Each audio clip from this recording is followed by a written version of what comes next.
जो हमारा वोट लेता है, सवाल तो हम उससे पूछेंगे पहले कि आपने हमारी वोट की कीमत क्या लगाई। क्या आपने हमारी वोट की कीमत ये लगाई है कि आप कठुआ रेप कांड के जो आसिफा के उस बलात्कारियों के समर्थन में जो खड़ा हुआ था नेता, उसको आप सेकुलर पार्टी में ले लिए। हमें मुसलमानों को तो वोट लेने वाला बनना चाहिए।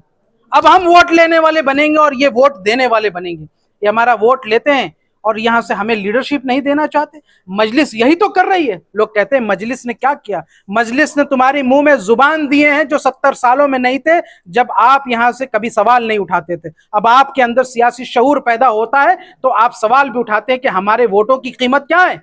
लेकर सीए को लेकर सवाल उठा रहे हैं कि उन्होंने वीडियो जारी किया, तो क्या उन्होंने विरोध करके गलत किया है? फिर आप क्यों सवाल उठा रहे हैं? नहीं नहीं, अरविंद केजरीवाल जी एक चीज के पीछे छुप गए कि भाई पाकिस्तानी और बांग्लादेशी को यहाँ नौकरी देंगे। और उन्होंने कभी नहीं कहा कि यहाँ से कि सीए और एनआरसी का जो हमारा सवाल है, मुतालबा है कि सीए एनआरसी तो ये बहाना है कि उनको आप दे रहे हो, बल्कि ये असल मकसद तो ये है कि एनआरसी के जरिए से जो लोग फिल्टर आउट हो जाएंगे, उसमें तो मुसलमानों को फिर कोई जगह ही नहीं मिलेगी। फिर वो जिंदगी भर जो है अपने डॉक्यूमेंट दिखाते रहे, ट्राइब्यूनल के चक्कर लगाते रहे, पूरे देश को लाइन में लगाने का जो ये मामला, इस बारे में तो केजरीवाल साहब ने कोई सवाल नहीं। जिस बात को पूरी दुनिया जानती है कि क्या मंसूबा है सीए के पीछे, तो मुझे ऐसा लगता है कि केजरीवाल साहब उसका विरोध नहीं कर रहे थे, बल्कि उसको एक अलग दिशा में मोड़ दे रहे थे, जिससे एक कम्युनल एंगल आ जाता। लेकिन हम कम्युनल की बात, एंगल की बात नहीं कर रहे, हम उस संविधान की बात कर रहे हैं जिसमें यहाँ से बायसनेस के बुनियाद पर आपने सीए में जो तरमीम किए हैं, वो कभी भी यहाँ से धार्मिक रिलीजियस बायसनेस के बुनियाद पर नहीं हो सकता। ये हमारा मौकूफ है। लेकिन सेकुलर लोग तो कह रहे हैं नागरिकता देने का अधिकार है, लेने का नहीं है, तो डरने की कोई बात नहीं। इस टाइप की बातें हो रही है। इन्हीं तो धोखा दिया इस देश की अकलियतों को, इस देश के पिछड़ों को धोखा देने का काम भी असल इन्होंने किया। जो हमारा वोट लेता है, सवाल तो हम उससे पूछेंगे पहले कि आपने हमारी वोट की कीमत क्या लगाई। क्या आपने हमारी वोट की कीमत ये लगाई है कि आप कठुआ रेप कांड के जो आसिफा के उस बलात्कारियों के समर्थन में जो खड़ा हुआ था नेता, उसको आप सेकुलर पार्टी में ले लिए, गलबैया कर दिए आप। जो जयपुर डायलॉग्स का जो यहां से सांप्रदायिक डायरेक्टर है, जो इनके नेताओं को भी नहीं छोड़ता है, जो मुसलमानों के खिलाफ जहर तो उगलते ही उगलते हैं, आपने उनको यहां से प्रत्याशी बना दिया जयपुर में। और अरे भाई, तो क्या यहां से उससे गलती माफ हो जाएगी? गलती माफ हो जाएगी? आप किसको क्या दिखाना चाहते हैं? हमारे मुसलमानों का वोट लेकर के, अकलियतों का वोट लेने के बाद आप भाजपा में शामिल हो जाते हैं। पूरे देश भर में ये स्थिति नहीं देखते आप, तो ये कौन जवाब देगा? इसलिए अब धोखा देने वाली सियासत अब खत्म हो गई। भारत का मुसलमान, भारत का अकलियत इस बात को बखूबी समझता है कि हमारी इक़्तिदार, हमारी क़यादत वो कभी धोखा नहीं देगी। और हमारी पॉलिटिकल जो नेगोशिएटिंग पावर है वो मजबूत ही इस बुनियाद पर होगी अगर हम सवाल करना सीख जाएं। लोग कहते हैं मजलिस ने क्या किया। मजलिस ने तुम्हारे मुंह में जुबान दिए हैं जो 70 सालों में नहीं थे, जब आप यहां से कभी सवाल नहीं उठाते थे। अब आपके अंदर सियासी शऊर पैदा होता है तो आप सवाल भी उठाते हैं कि हमारे वोटों की कीमत क्या है। यही मजलिस ने किया है और हम भी यही कर रहे हैं। सीए कानून को क्या समझते हैं आप? क्या है सच्चाई इस कानून की? देखिए, सीए कानून भारत के मुसलमानों को, अकलियतों को, यहाँ से उन पाशमानदा लोगों को इस देश में दूसरे कैटेगरी का जो सिटीजन है, सेकंड क्लास सिटीजन बनाने का एक षड्यंत्र है। और बहुत खुल्लम खुल्ला ये मामला है कि क्रोनोलॉजी आप भी समझ लीजिए, पहले सीए आएगा, फिर एनआरसी आएगा, फिर एनपीआर आएगा, फिर क्या होगा? फिर ये लोग डॉक्यूमेंट्स लगाते लगाते, आप पूछिए ना, सीमांचल में हमारे हर साल बाढ़ आ जाता है, डॉक्यूमेंट्स बह जाते हैं, सारी चीजें बह जाती। आपका आधार कार्ड कहां सिटीजनशिप की यहां से प्रूफ? आप पीछे मुड़ के देखिए, उसमें बैक करके देखिए, this is not the proof of your citizenship. Aadhaar card अगर प्रूफ नहीं है तो क्या है प्रूफ आपके पास? 1971 के बाद जो लोग यहाँ पैदा हुए उनका क्या होगा?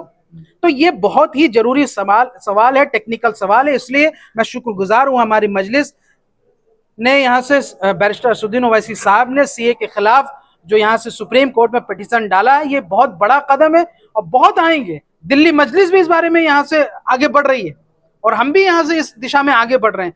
और सीए के खिलाफ जो हमारी मुखालफत शाहीन बाग आंदोलन के जमाने में थी, वो आज भी है और आगे भी जारी रहेगी, इसमें कोई तरमीम नहीं होगा। रेड माइनर्स वकील हसन के लिए ऐलान किया है आपने, एमआईएम क्या करेगी? हम उनके घर के लिए व्यवस्था कर रहे हैं इंशाल्लाह।